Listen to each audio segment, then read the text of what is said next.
Hey, Yahya, thanks so much for joining me today. Good to have you. Thank you for having me, man. Excited.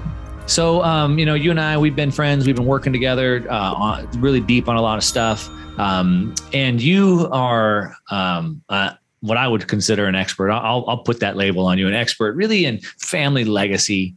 And what entails that would be then, protecting assets, keeping things private, et cetera. And that's what I'm really excited to talk to you about today. So I'm excited about that.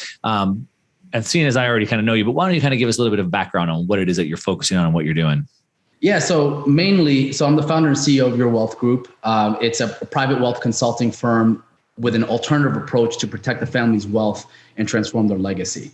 And so this is not the traditional, when people think of asset protection, there are usually three classifications, right? There's asset protection like, getting insurance on your car or on your house or on your property or on your life, like life insurance. But then there's asset protection trusts, which are usually statutory trusts that are like, state created trusts, right? They're under the state's jurisdiction. And then there's asset protection via private contract. That's my specialty. So the way that I like to think of this is, imagine you go to a doctor and you're diagnosed with cancer, right? God forbid. And they say, hey, based on my training, based on my credentials, based on my lab coat, based on all the credentials that I have and all the things that are on the wall, the best option for you is chemotherapy.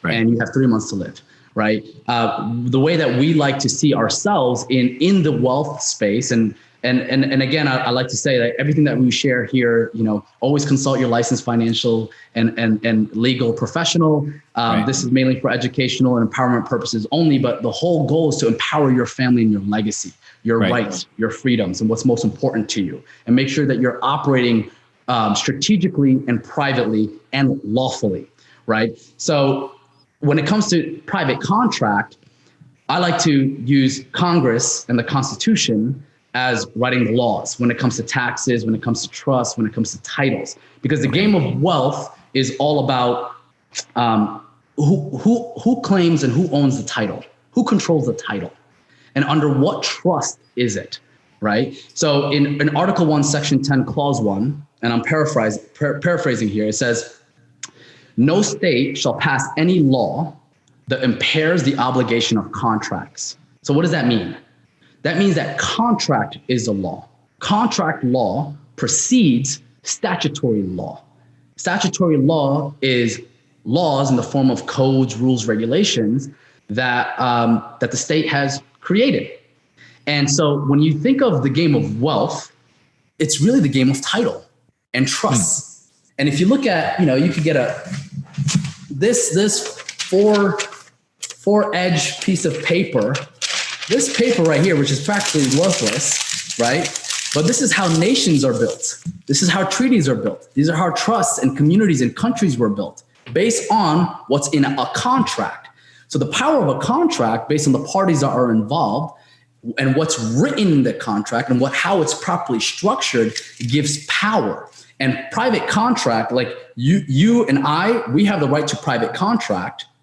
And no government entity has a right to intervene with our private contract as long as we're not breaching the contract, we're not doing anything, causing any harm or doing anything illegal, right? So the best way I like to describe this is think of it like a marriage, right? Business is all about relationships. You get to choose whether you want to do transactional or transformational. But think of a marriage. Usually when people go through divorce or they get married, it's almost similar to breaking up in a partnership or doing a buyout in a partnership, right? Okay. So I see everything through the lens of business, marriage as well. But I don't share this to throw my father on the bus, but my father, who I don't have a really good relationship with today, we don't necessarily talk. We're still in the process. We're a masterpiece of work in progress, right? I'm still healing that relationship. Yeah. But my father got married 11 different times, with 11 different women. Wow. He's on his 12th marriage right now. Now without throwing shade, without saying it's right or wrong, I'm not going to, judge a person for sinning differently than I am, right? We're all perfectly imperfect in our own ways. But one thing that I've learned from my father and how he got married is he got married through his religion, right? So whether you're Christian, whether you're Muslim, whether you're Jewish, there's certain laws whether it's common law or Talmudic law or Sharia law where you can get married, where you have a witness, let's say a priest, or imam, or a rabbi, as an example, and you have witness, and then you create a contract, you merge assets together, and then you notarize it, right? Now, there are some people say, well, that marriage is not official. It's not legal. Well, what doesn't make it legal? Right? Oh, well, it's not registered by the state. You don't have your marriage license. But why do I need a marriage license? For what? So I can get benefits from the state? Hey, hold up just for a second. I want to tell you about something. I just got something cool in the mail I want to show you.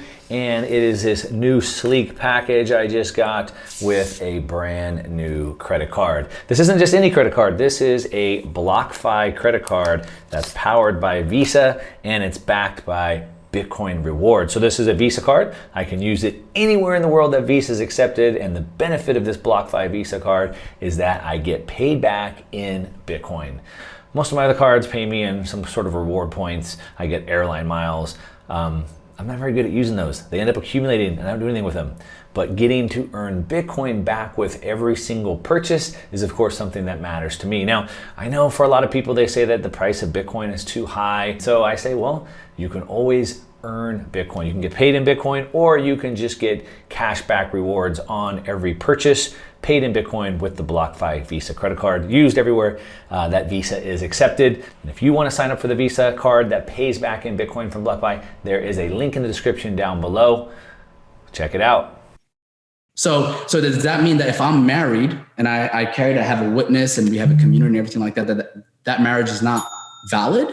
No, of course not, right? The only reason why I would want to register it with the state is to get benefits or get my license to get benefits. And so the marriage contract is an actual trust.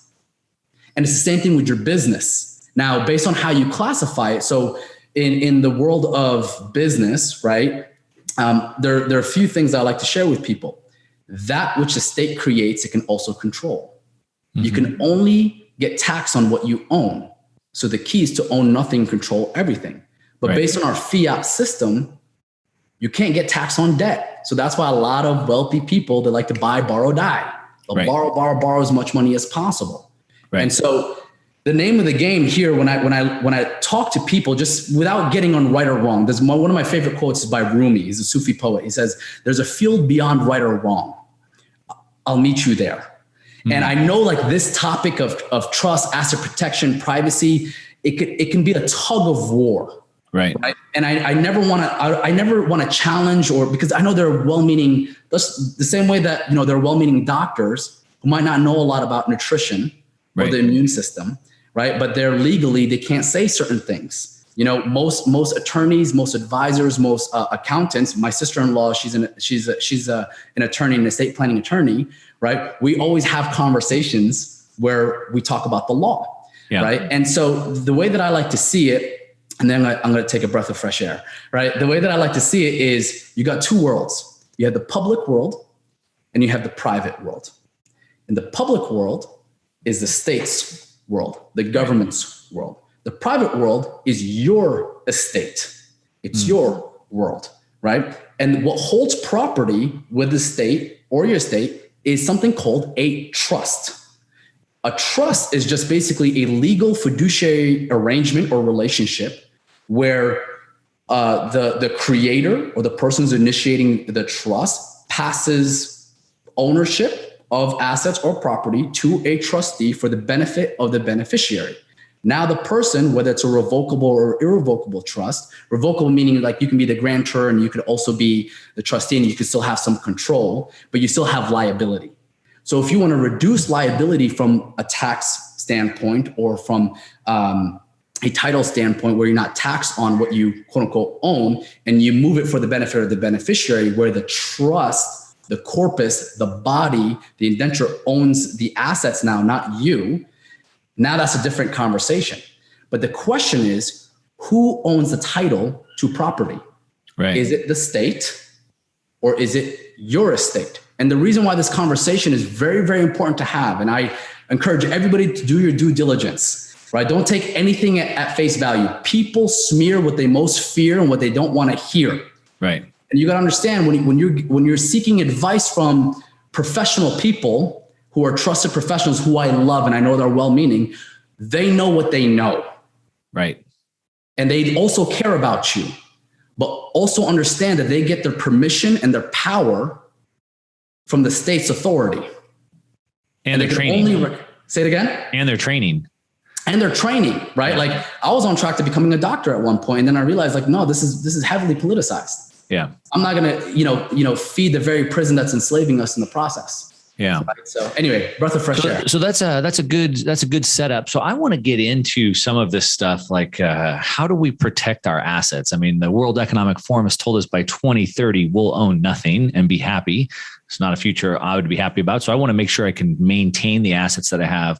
I want to make sure that I keep them away from anybody taking them, including private people, governments, et cetera. So I'm super interested in that.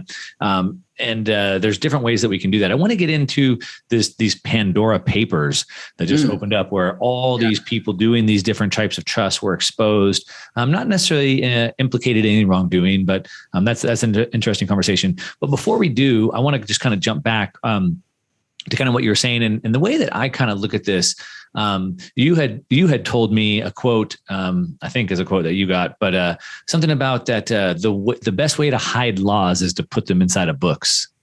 Yeah. Oh, yeah. Yeah. The best way to enslave a population is to put their rights and their freedoms in books. Yeah. Because most people won't read. Yeah, most people don't read, and so we assume that we know what the laws are, and that's a big problem. The other thing that I would like to say, just to kind of set the stage on this, kind of to your point about the medical system, I think it's a perfect analogy.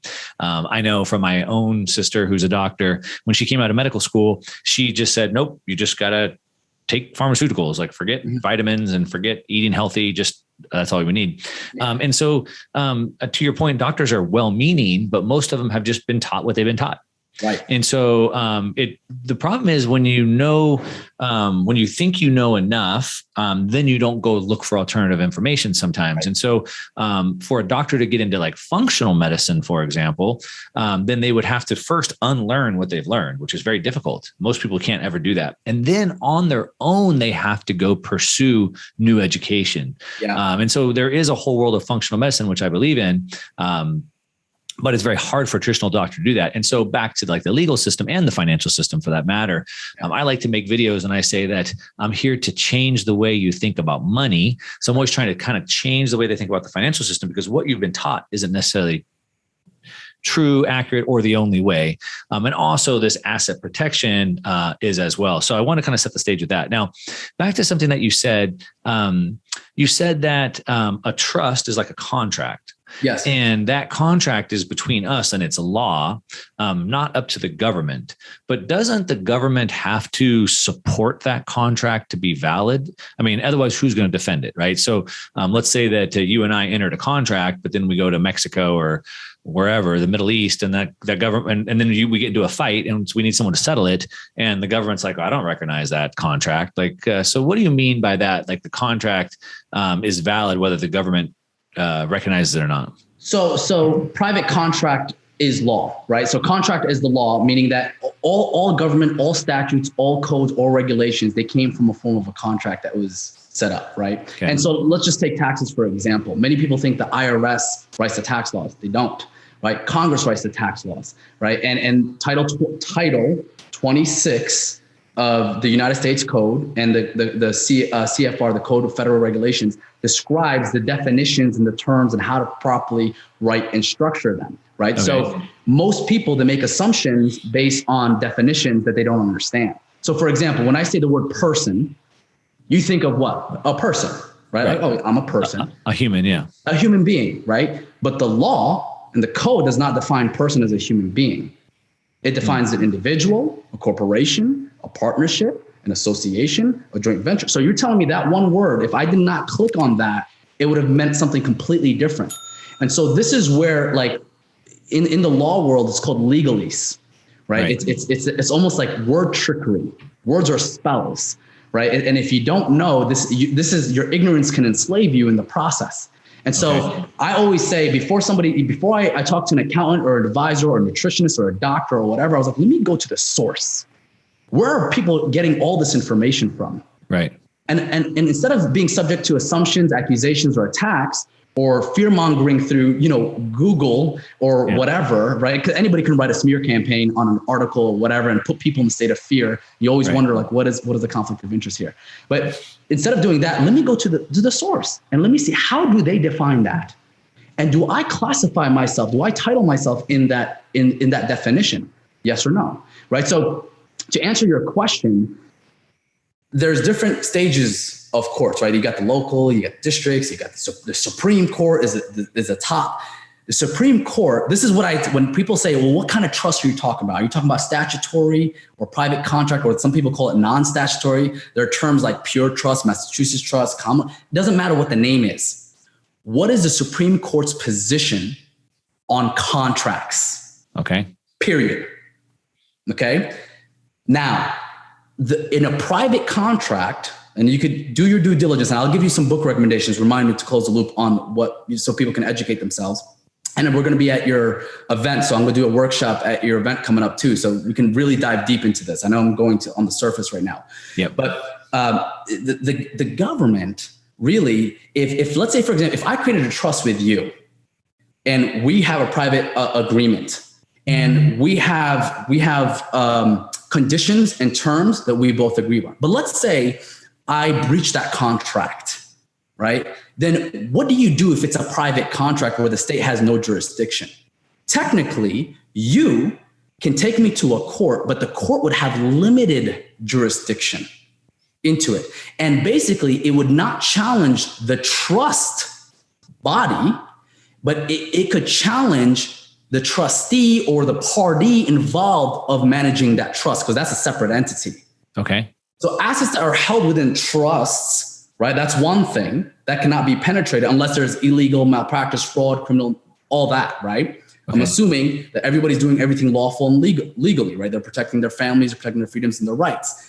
But in a situation where, let's say I breach contract, now they can come in and then they can negotiate it and, solve that problem. But a good trustee relationship, like, it's funny, in the estate planning world, everybody's talking about statutory trust, state created trust. But how can you create a trust if there's no trust within the family dynamic? How can you just focus on the numbers when it's the heart of the matter that people are missing? You can be the wealthiest family member or family legacy or dynasty that you have. But I've worked with so many people, and right now we're in the process of a massive wealth transfer. You say it, a generational, a geopolitical, technological, and even a spiritual, I would argue, right? And okay, great. Baby boomers are passing on their money to the millennials, their wealth to the millennials. Well, you think they're going to handle that money properly? No, it's going to go back to the state. Yeah. They're going to find a way to sabotage it, right? So the focus really, what my specialty is, and this is why I say I'm a family legacy consultant, right? Is I focus on the heart of the matter when it comes to trust. Yes, we can talk about structure because, the power of a trust is based on how it's written in structure. It's like an insurance policy. You won't know how good it is until, like, most people who are, agents who write insurance policy, they don't really put they put the commission before the mission. Right. And so you really want to make sure that people that you're doing business with, or you're getting into a trust relationship, whether you're the trustee and you have an adverse trustee to reduce liability, because you don't want to create a sham trust or an alter ego trust, because some people, they abuse it, right? They say, oh, well, I'm just doing this for tax. Well, then that's tax evasion, right? And so, again, this is a piece of paper. So you want to make sure you protect the integrity of the trust. And so I don't work with anybody. My firm does not work with anybody if the number one thing they're just focused on is just taxes. I want to know, what do they stand for? I want to know, what is their real legacy? All this money, what does it mean at the end of the day? When you have beneficiaries, whether those beneficiaries are children or charities or foundations, family members, friends, whatever those beneficiaries are, why are they so important to you? Then you create an estate plan or a structure that protects all of that within your estate, not the state. I don't know if I answered your question. Yeah, got it. So let's get into some of the more kind of details. So we have different types of corporations, or in this case, trusts, would be used to protect my assets from other people trying to take them if they wanted to sue me, from even the states or the governments trying to take them from me, et cetera. It protects them. One thing that's been in the news this week was this whole Pandora papers that got revealed, where it revealed that lots of government officials, celebrities, even I think Shakira was even named as using these offshore trusts and offshore bank accounts to like hide assets. It was like the largest data hack or release ever, and it exposed all these people. They did specifically say multiple times that they weren't really accusing these people of doing anything wrong. Right. So then I don't know what they were doing, but they wanted just to expose them anyway, that they're using these things, even though they're not necessarily wrong, except for some of these, kings and stuff. Maybe they were doing some stuff wrong because they got a lot of money from public office. What do you think about that situation, and how does that relate to these asset protection trusts and stuff that they're using? So this is my perspective on it. It's just my perspective, right? Anytime there is a huge leak of some sort, you got to ask yourself, who's there to gain? Right. And where's the conflict of interest in the process? Now, if we're looking at the efficacy and the legality of tax havens and trust structures, they say it in every article. We're not saying these trust structures are illegal. The main purpose, and I'm sure you and I will agree on this, the main purpose of these, whether it was the Panama Papers, whether it was the Paradise Papers, now it's the Pandora Papers, the 2016, 2018, and now it's just 11.9 million files. Right. They didn't do anything. What they were trying to do was expose the people who are public officials or public servants who are corrupt, who are saying that, hey, we have your best public. Remember, I said there's the public world. Right. We have your best interest, but here you are, you're abusing your authority and your power. And this is what you're doing behind the scenes. Right. Now, people who don't know any better, who are ignorant, right, or who just don't understand tax laws, tax codes, trust structures, and they don't see beyond the veil.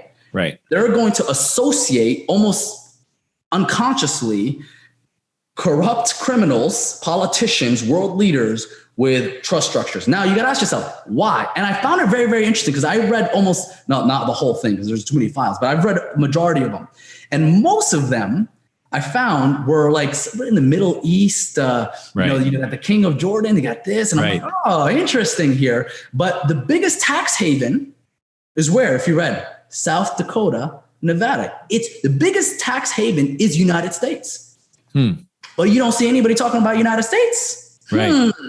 What is, politics is really the language of war. What kind of war are they trying to initiate? What kind of assets are they trying to seize in the process?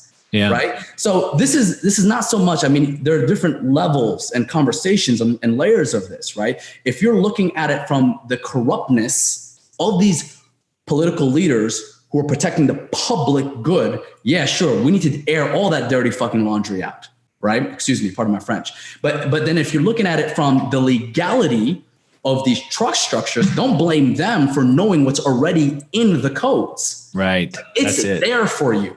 Don't blame your accountant for not knowing any better. Don't blame your attorney for not knowing any better. Right. And again, whether it's offshore or onshore, because remember, in those papers, it talks about the biggest tax havens where? United States. Right. Right. So, yeah. And that's a great point. I mean, like I said, what I said, right. They exposed all these people and they said over and over, we're not saying this is illegal, but they're doing it. So I guess a better question to ask would then be a couple parts. So one, 2030, you'll own nothing, be happy. Two, specifically in the United States, we're both in the US, they're coming for everything, right? They're continuing to increase taxes. They're continuing to change capital gains taxes. They're talking about taxing unrealized gains, unrealized wealth. They're changing big time the way that wealth can be transferred from one generation to the next. And so they're doing all these things to just get their hands on as much of our wealth as possible. So knowing that holding our assets, our wealth is under attack, both by the World Economic Forum and even the United States and the IRS. So knowing that they're coming for us, also knowing that there are these strategies that we can use, like these people, and the U.S. is the biggest tax haven. I guess knowing both of those, so how could the average person,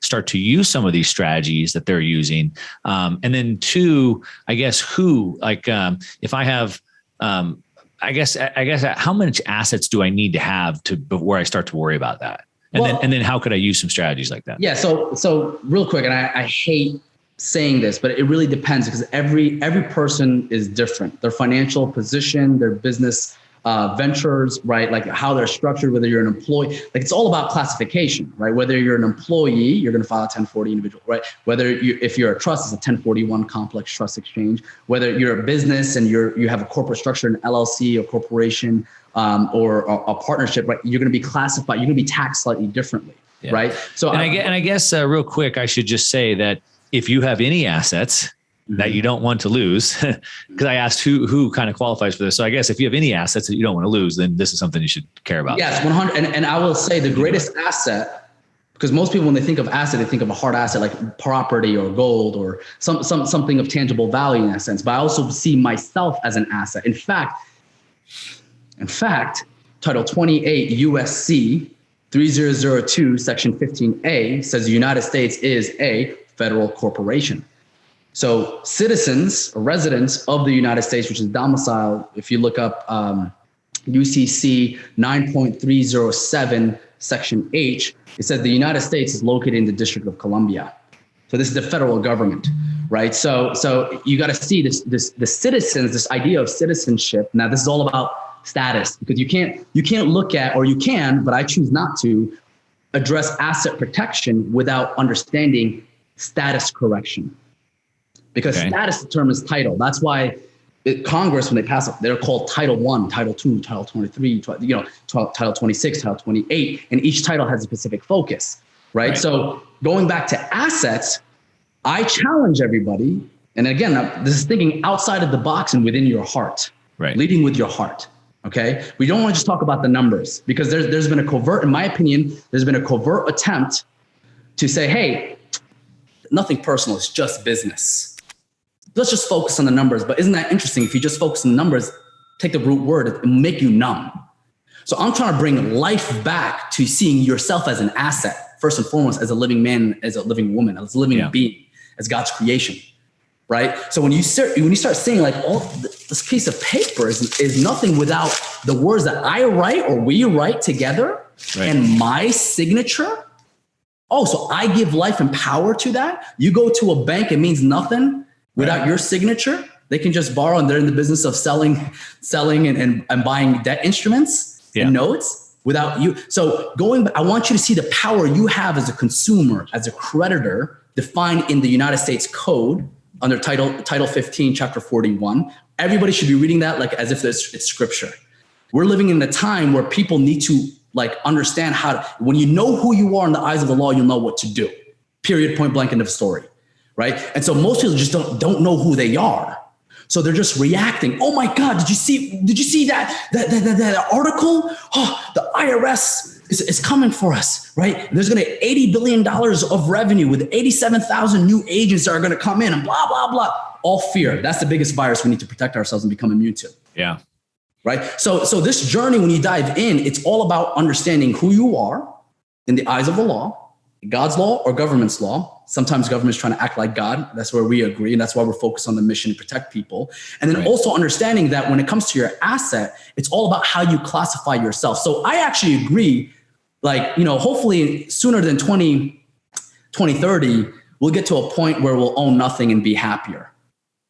I don't own anything. And if anything that I own, it means nothing at the end of the day. When you ask me about what my net worth is, it's zero. I give it all away. But I want to make sure I control what was once my own.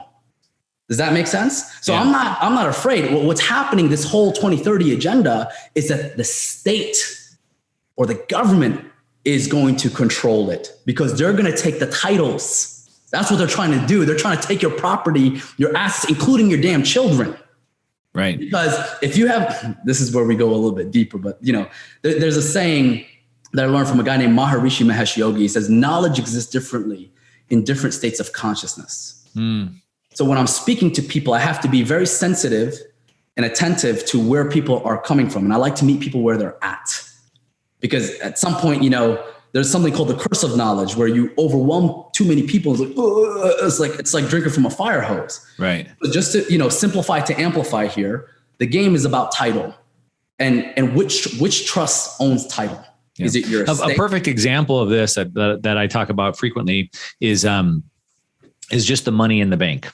Yeah. So when you fill out all those bank applications, what you probably don't realize is that the game of title, you've given the bank your money, and the money in the bank is not your money anymore. Bingo. They owe you the money. And most people don't realize that or even understand how much of an impact that is, but literally that's not your money anymore, which is why they can prevent you from sending it to certain people or withdrawing it if you want to. Exactly. And so that's just one idea, or one like little bit of an idea of that game of title. And it's 100% accurate, right? And it's the same thing with your marriage license, right? Like, and listen, we've all been, I've done it. We've all done it. We didn't know any better, right? But then the question is, how do you correct that? How do you make sure you make it right? So regardless of where you stand, right? I think everybody has assets, maybe not defined. Like, you might have different types of assets. I see myself as an asset because, God forbid, everything was stolen, taken away from me, whatever.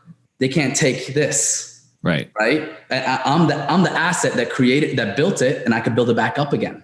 Right. So I see myself as an asset. In fact, the biggest investment that I made was towards myself and my education for the first decade of my career, when I started when I was 21 years old as a speaker, coach, and consultant. Right. So it's a different shift in seeing who you are, and then seeing what you enjoy in the form of property. Right. So the best way that I like to think of it is like, imagine you get taxed in 3 different ways: income, assets, or liabilities, let's just say, like assets and capital gains come here. But then there's another world called trusts. And trust, whether you have trust or whether you have religious organizations, a nonprofit. So if you do a 501c3, or if you do a 508c1a, or if you don't even file with the IRS and you do a private contract, right? And our tax system is based on voluntary compliance, right? So, and again, I'm not suggesting anything here, but I want you to understand how everything is built. Because once you can see the smokes and mirrors, then you can look at it without any fear and without any assumptions or accusations. You can address it head on and be like, okay, what does the law say? Right. Right. So I'm all for owning nothing. 100%. I recommend everybody that's listening to this, please own nothing. Yeah. What I want to challenge and invite people is to make sure that the property or the assets are under your family estate. Okay. They're under your control, under private contract. So remember, the public and the private, it's statutory or it's private contract, or non-statutory. I just wanted to take a second to explain to you one more time just how cool having this new BlockFi Visa credit card is. I've started to move a lot of my bills over to get paid from this. Of course, all my business supplies, I'm starting to pay for this, my advertising budgets, and I'm starting to run as much as I can through it because I'm getting paid a percentage back of every single transaction in Bitcoin. We want to save in Bitcoin because Bitcoin is an asset that goes up in value because of the deflationary nature of it. And we want to spend our fiat. So I'm spending my fiat through my BlockFi Visa card, and I'm getting back Bitcoin that I can save and I can hold. I expect it to go up in value a lot. I expect to hold my Bitcoin. I'm going to pass it to my kids and my grandkids, and hopefully my great grandkids will have my Bitcoin one day. So I'm going to save it. I'm going to spend my fiat through this card, and I'm going to earn back Bitcoin that I'm going to save. If you want to get one, there's a link down below. Now, to give a little bit of to kind of bring this down to where the listener can kind of understand what we're talking about here. So basically, you've probably heard many times before the saying that Yahya is saying, like, I'm telling people to not own anything. And so the saying that the rich, the wealthy use, which is own nothing but control everything. Yeah, Nelson Rockefeller. Okay, so Rockefeller said that. So you've probably heard that before, but to really kind of bring this into like more practical application, you've probably all heard of our good old buddy Bill Gates and the old Bill and Melinda Gates Foundation. And so the foundation, many people think, oh, they're so philanthropic. They've donated all their money to this nonprofit charity. Well, really, the charity is the vehicle that all their money goes into, so they don't pay tax on it. Correct. And then that charity can now invest into whatever they want and make as much money as they want. But as long as it's done inside that vehicle, so technically, Bill Gates owns nothing, technically, right? But he controls the foundation, which then goes out and buys and sells all these assets. And so, like Rockefeller said that, like Bill Gates maybe does that, and we can do the same thing. So we can use different vehicles, whether those be charities, whether those be trusts, different types of trusts, et cetera, to where those vehicles own everything, not us, but we control it. Do I have that right? Yes, 100% spot on. And I have to say, just for everybody's education, and I'll give you recommendations so you can educate yourself as well. People use the term trust very loosely, but there are different types. There are over hundreds of types of trusts out there, right? You just have to remember that all a trust is really a contract. And you want to understand, when you look at a trust structure, you want to understand the domicility. Where is it domicile in? And under what jurisdiction is it in, right? Jurisdiction is the name of the game. So if you go to Title 26, so 26 USC 7701, which is definitions. This is the tax codes. And you go all the way down to paragraph 30, section E. It tells you what a United States person is, the classifications of it, right? A citizen or a resident of the United States, domestic partnership, domestic corporation.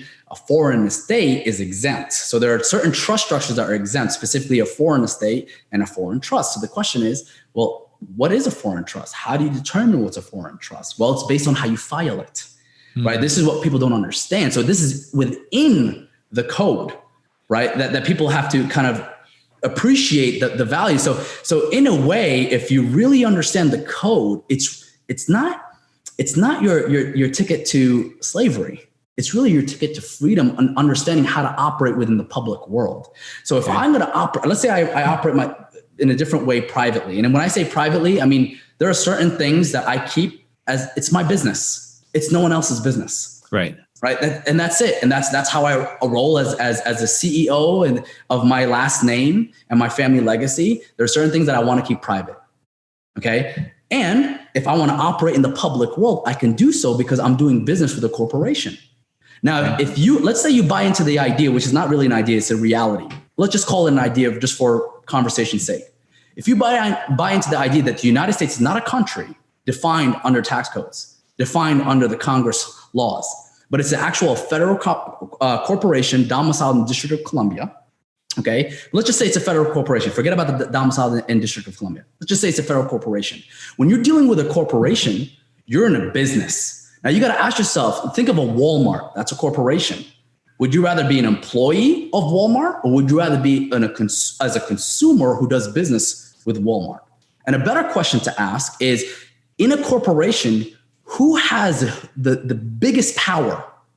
Is it the investors, the shareholders, the stockholders? Is it the CEO? Is it the president? Is it the executive team? Is it the employees, the managers? No, it's the consumer. Title 15, Chapter 41 talks about the consumer laws. And we have protection as consumer laws. So when I deal with a corporation, I approach it as a consumer. Okay. Because the United States government, the federal government, is backed by our full faith and credit. Right? They can't do anything without our public vote of confidence in them. So they can't operate. Without our trust, everything collapses. And so I'm sharing this in a more of an empowering tone by you not putting the government in a pedestal. Yeah, sure, there's a lot of fear, but once you start understanding who you are in the eyes of the law, that relationship that you have shifts from fear to more faith, because now you operate, and then you got all the laws that back you up in the process. But it just requires some form of education, some form of guidance, and it's there for you. So the first form of reading that I would recommend everyone do is just go to Title 26 and just read. In fact, go to Title 26 USC 7701. Those are the definitions of the tax codes, right? Just read them. Just read. Educate yourself. And there's law.cornell.edu has, what I like about it over reading through a book or like a regular book, is that if there's a definition of this, let's say the word person, you can click on that definition and it tells you exactly how they define it. I want to know their language. I want to understand their language, because now I can speak in their language and not my my form of assumptions in the process. So let's try to bring this down and give it a little bit more practicality. Yes. So assuming that I educate myself and assuming that I then understand my relationship with the corporation and I understand my powers are consumers and I get all that. Okay.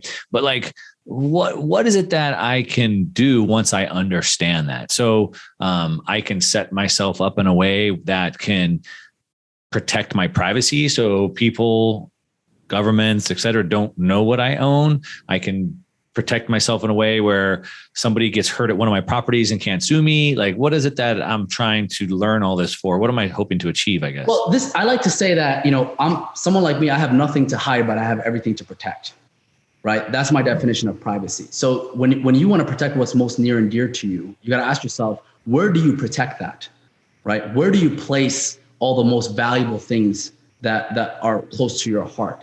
And the number one thing is, I would say, place it into your own private contract in the form of a trust. So then the question becomes, well, how do I create that? That's a come to the workshop, right? Or come to the event November 12th and 14th at Market Disruptors Live, and we're gonna dive in because I'm gonna give you guys tactical. It's too much for an interview. And I'm afraid of alienating and intimidating your audience right now and your listeners. But if you come to the event, I promise you, I'm gonna give you the full nuts and bolts so you can understand. But if we skip past the nuts and bolts, like what's the benefit? What am I trying to achieve by doing this? Like, so you reduce your tax liability. That's number one, the biggest expense for most. That's something that's attractive to me. It's huge. The biggest expense for most entrepreneurs are taxes. And the reason why they're paying the most taxes is based on how they structured. So even if you're an employee, you'll hear traditional accountants or CPAs, they'll say, well, you should really open up an LLC. Why would they say that? Well, because you could get, you can have business write-offs, right? If you're a consultant. Okay, so what does that tell you there? Like, let's look at what the intent is. That what they're saying here, and this is on the surface level, what they're saying is based on how you operate and classify yourself on these forms, you can get certain benefits. Right. And you can get the same with a trust. So if I classify myself with the IRS as an individual, then I don't get a write off anything. If I classify myself as a business, then I do get a write off things. Yes. And so business structures like LLCs, S Corp, C Corp, let's say a corporate entity, they don't get really that much benefit when it comes to protection, because anything that's the LLCs and corporate entities, they're state created entities. Okay. That which the state creates, it can also control. So then some states like Nevada have better asset protection. Yes, Delaware, Nevada, Wyoming, South Dakota. There are certain states in there that if you're using the public system, you'll have better advantages than others. Right. And what I will also add is something that people should understand. The reason why I'm not really a big fan of statutory trust. I have a former attorney on my team. He used to write 1,000 statutory trusts, state created trusts per month. Okay. Right. Wow. And one thing that he can do is he can break the corporate veil and see what assets, let's say, somebody owns. And the way that they would negotiate their fees is they say, hey, listen, I'll take you on as a client. You want to sue them? Great. Because what their goal as attorneys is to turn your assets to the court pays his allegiance to the state. Mm-hmm. Right. They're collecting debt. So he got sick and tired of it. He's like, I'm done with this because most lawyers are just liars, right? I don't know how they live with themselves. Now, I'm not saying all lawyers that, but that's his experience of it, right? And so what you're seeing is a transition. You're seeing an awakening that's happening from people who've been getting their power, their credentials, their credibility in the traditional, let's say, public world, right? And now they're starting to see something going on, and now they get to decide, where do you want to go from here? Right. So then if I'm understanding this correctly, so we have different ways that we can classify ourselves. So we can, one, be an individual person. Yes. If we set up some sort of a corporate entity, whether that be a corporation, C Corp, S Corp, LLC, whatever, that is looked at as a person, kind of under the eyes of law. It's like a different entity. And that would be treated differently, tax write-offs, et cetera. Different types of corporations are taxed at different rates, et cetera. And then a trust is also another type of an entity as well. It's an entity as well. So you kind of have a person, you have corporation entities, which could be LLCs and S Corps and C Corps. And then we have trusts. And all three of those are individual entities that could own assets and have different rights and so forth. Bingo. You got it. That's the simplest way I can describe it, right? It's like, these are the frameworks for you to understand. If you're an individual, you're going to get taxed a certain way and probably going to pay the most taxes, right? If you're a business owner, you're going to get taxed a certain way, and usually there's a pass-through entity, right? And then if you're a trust, well, the business that you create, let's say an LLC is like a storefront, as an example, doing business as, and then it passes through. So you do a K1, it will get passed through into a trust structure.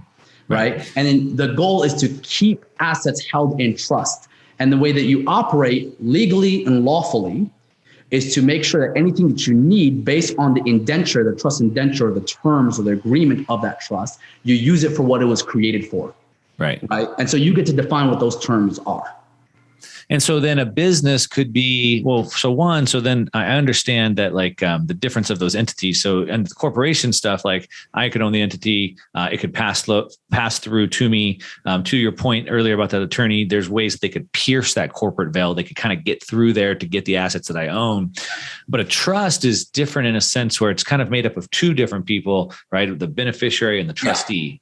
Yeah, I always recommend.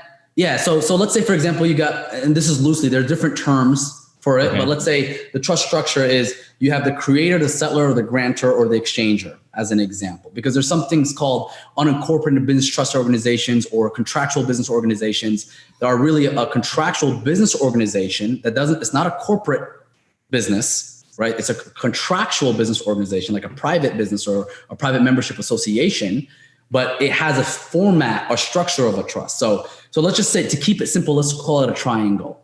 You got the creator, you got the trustee, and then you got the beneficiary. There are different roles that can be played within this triangle, right? You can have multiple trustees, a board of trustees, like you would have a board of advisors or board of directors in a corporate structure, right? Instead of having stocks and shares, which is a corporate terminology that can get taxed a certain way via capital gains, when you're in a trust, it's not stocks and shares because you're not operating in a trust in that way.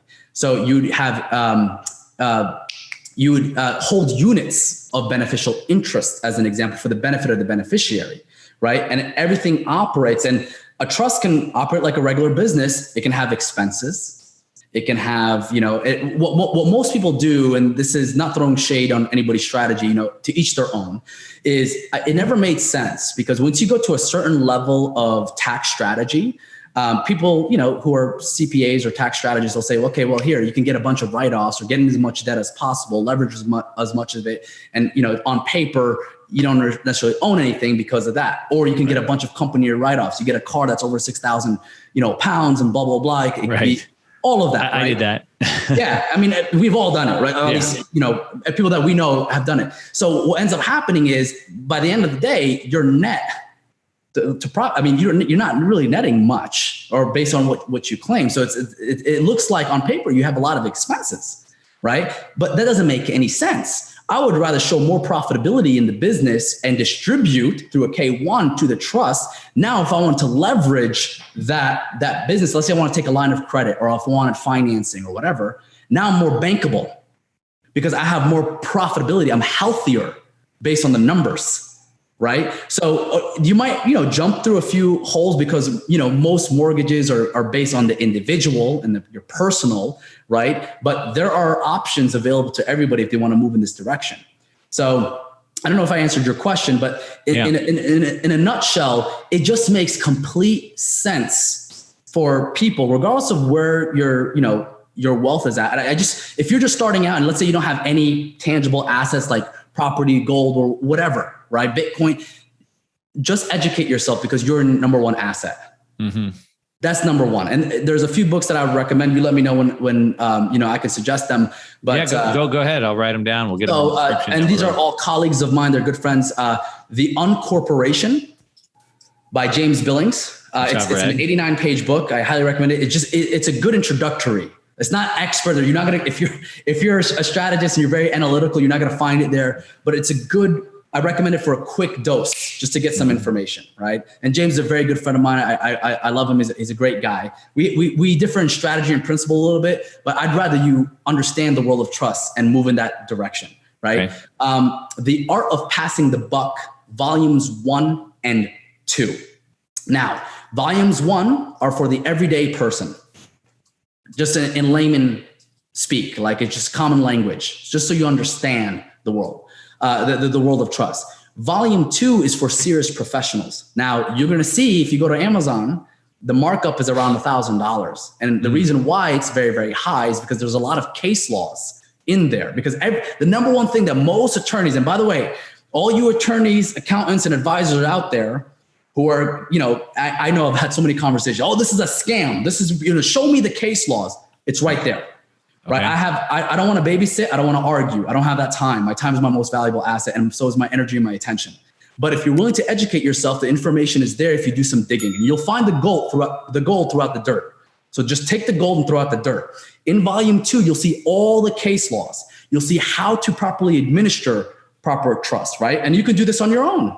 You don't necessarily need an attorney to create your own trust. However, you do need I would suggest a professional, whether they're an attorney who understands private contracts, right? Or whether they're a consultant like myself and the team that I have who are, we have a team of over 40 legal and financial professionals, experts, and consultants who are trained both in the public and the private world, right? So it's important to have somebody who's in the world but not of it. Because if you come in and let's say, here's who I recommend going to the public world is if you're taking a company public, if you're about to do an M&A deal and you have somebody who wants to buy your company, and they're the first thing they're going to say, well, can I see your tax returns? Right? Just like any smart buyer would. Well, okay, they can see your tax returns, and you filing to the IRS doesn't mean you're paying the IRS. Right. So that's a big note that I want to drill in people's mind. By you filing to the IRS when you create a trust structure does not mean that you're paying. You can still get single digit taxes, and 0 is also a single digit. Yeah. For those who are wondering. Yeah, I would say it's kind of like, going to your regular HMO doctor and asking him about some, functional medicine treatment, right? So like a traditional doctor is going to go, oh, you have heartburn, here, take this heartburn pill, and disregarding all the side effects that could be caused by that. Whereas a functional medicine doctor might go, or maybe you go in there for depression, and so they prescribe you Zoloft because I guess you have a Zoloft deficiency. That's the problem. Whereas a functional medicine guy might go, oh, well, let's look at your gut health. Right. And your gut health, well, you have leaky gut syndrome, so you're not getting enough. And if we give these probiotics, we can fix your gut, which then fix that. And then you go back to your doctor and say, well, this other doctor told me I should fix my gut. And the doctor's going to go, what? That's quackery. That's ridiculous, right? And I think so. You take a lot of these strategies to traditional attorneys, traditional CPAs, and they're going to say the same thing as the doctor. Like, this is quackery. It can't work, but it does. And quick story. One time when my wife was giving, so I have 3 kids who are currently under 3 years old at the time of this recording, right? I had twins last year. And I laugh and I joke. I said, there's a version of me prior to 2020, and there's a version of me post 2020, right? The version of me post 2020, it like activated the protector and the guardian in me. Like, I had to step up big time for my family and the legacy, because I saw where the world was going, right? And it's like, if I don't step up, if I don't speak up, if I don't do what's in my power, my ability, in the gifts that God has granted and gifted me, right? If I don't step up, then my children don't have a future, right? And your children won't, right? So we need to create a movement around this. But anyway, I was in the elevator, and this is our first daughter. She hasn't been born yet. And, there was a doctor there, and I was talking to, I think I was talking to my mother-in-law, who is a NICU nurse at the hospital that she was working. She's 41 years, right?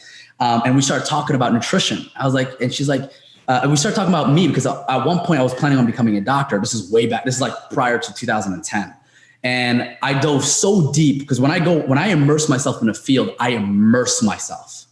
Right. And I go so deep to the point where I look at it, and then I realized there's a lot of politics behind the medical establishment. I was like, I can't do that. And then I said, I call her my mom, my mother-in-law, I call her mom. I was like, Mom, like, most doctors, there was a guy with he was a doctor. I think he was the OBGYN doctor. I was like, most doctors, they're not taught about nutrition. They take like 1 semester on nutrition. I'm not going to listen. Like, I love doctors, and if they're going to give birth, or if I broke my arm, or if I get into a car accident, 100%, I'll go to that. When it comes to diagnosing disease, 100%. But when it comes to my immunity and my natural bodies and my, my health, I'm not going to listen to a doctor to give me diet advice. I'd rather hire a nutritionist or a personal trainer.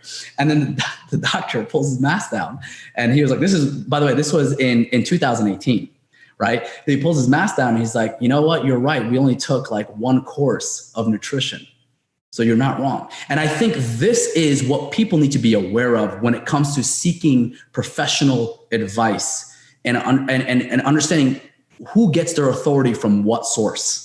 Right? Just because people look the part or say the part does not mean that they really understand what's in your best interest. And it's not because they're evil people. I know very well-meaning, I'm friends with a lot of attorneys, accountants, advisors, doctors, professionals, but I know many of them are in a position right now where they feel a certain way, but they're too afraid to say or do something because they're afraid they will lose all their credentials and their credibility. And that's the reality of the world that we're in right now. So for those of you, hopefully you can listen to this and empower and educate yourself by taking full responsibility. I'm gonna leave you with this. My motto and how I raise my family and how I lead my teams and my companies is all based on trust. Yeah, cheesy, I know. The value system, it's based on T, transparency, R, responsibility, U, understanding, S, stewardship, not ownership, stewardship, and T, transformation. And your goal is to not break that circle of trust with anyone that you talk about in any relationship, whether it be professional or personal, right? But the key word is once you can see through the veil, which we're in the stage in the world right now, people can see. Whether they ignore it, that's another conversation. But when you can see what's happening, your job is to take full responsibility. And what's happened is so many people have delegated their authority, delegated their power, delegated it all. But this is right now there's a pendulum, and I think you talk about this, where we're coming back. We're approaching that 250-year cycle that you talk about with the wealth transfer, right? We're seeing this coming back full. And I'm actually very, very hopeful for the world. It's uncomfortable, but sometimes, when you're detoxing, man, it feels crappy initially, but you're getting all that mucus out of your body and out of your system. And so, the human system and the world is an organism. That's how I see it. And we're going through a form of detox. Yeah, I was on this. I was a guest on a show this morning, and we were talking about how people today are almost like virtue signaling. They're not doing anything, but they're just virtue signaling. And today, people are virtue signaling that I just trust the experts, and that's virtuous to like outsource all your thinking to somebody else, right? And it's like, and today, even the memes and mainstream media are telling you do not do your own research. It can be harmful to you if you do your own research. Don't think for yourself. And it can't be more wrong. Don't be outsourcing your thinking to somebody else is not virtuous. So I love that. So we'll go ahead and wrap it up with that. But to the points that we've made, I hope everybody understands. I mean, there's other ways to build your wealth. There's other ways to protect your wealth. There's other ways to protect your health than what you're taught in the mainstream. And so I would say, do your own research. Absolutely. It's not virtuous to outsource your thinking. Do your own thinking. So with that, we'll go ahead and wrap it up. Do you want to direct anybody anywhere to go follow up with you? I know you're pretty active on Instagram. Is that the spot? Yeah. I'm not, I call social media socialist media these days. You're private. It's not, well, you know what it is? I used to teach people how to build a brand online and how to monetize their message. That's what I used to do. In 2020, and I'll close with this, in 2020, specifically March 17th of 2020, when I saw what happened, I'm not the smartest guy in the world, right? But I know enough to see something and the ripple effect that something would happen. Like I could see it, and I realized, and I just let it play out, and I was like, oh. And this is a little bit personal, but I'm going to share. I'm the oldest of 7 brothers and sisters, so 7 siblings. And one of my younger brothers was 24 years old. He was in the family business with my father. And as you know, like I don't necessarily talk, I'm still in that process of healing that relationship. But I found out that he was almost going to take his life in June of 2020.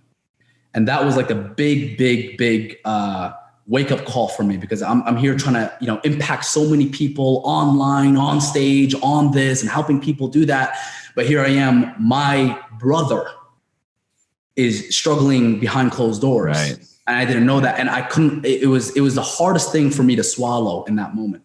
So I literally had to take a step back and recalibrate and make some important decisions. And I told myself, it's like the only business that I want to focus on moving forward until the day that I die is my family. I see my last name as a family business, right? And there are certain things I want to keep private. If you know me prior to 2020, I'm unapologetically self-expressed. I'm a goofy, childlike. I say, embody the ways of an elder. The ways of a child, but the wisdom of an elder. Have both the yin and the yang, right? And that's me, right? But right now we live in different times, and I see it. And I don't want to be naive. I want to acknowledge the elephant in the room. I want to address it head on, and I want to see what's going on. So this is really has awakened me to step up and just be a voice. Like I'm a messenger, not a master. I'm an advocate, not an expert, right? I know what I know. And I think what's gifted me to be in the position that I am and to help my family, to help people like you and our partners and our colleagues and our clients is that I attract people who are 10 times smarter than me, and I don't judge. I never attack, accuse, or assume anything. So again, Rumi's quote, there's a field beyond right or wrong. I'll meet you there. Yeah, this is the level of wisdom that we need. And I'm praying for more wisdom. I'm praying for more, transparency and responsibility, but also a level of transformation. Because I really think, it's always darkest before the dawn. There is light at the end of the tunnel. The greater the spotlight, the bigger the shadow. And I don't want us to just address the shadow in fear. I want us to see the light as well. And there's a thing that I like to tell people is that no matter what's going on, it's never as good as it is, and it's never as bad as it is. It just is. Yeah. And having that level of grounded sense will take us through and our families through and our legacies to where it needs to go. So I'm on Instagram. You can find me Yahya Bakkar, YHYABAKKAR. But I would rather see people in person. If you guys can come to the event, we're doing we're doing a live event in Miami coming up here, November 12th to 14th. There's a link down in the bio. So come hang out with both of us. Yeah. Let us buy you a drink. Come hang out, have some food with us. I'm just warning you guys, I'm a hugger. So if you're not comfortable with that, just give me a heads up, a disclaimer, but I definitely want to give you guys a big hug. Cool. All right. With that, we're going to sign it up. Thanks so much, Yahya. Thank you so much, brother. Great time.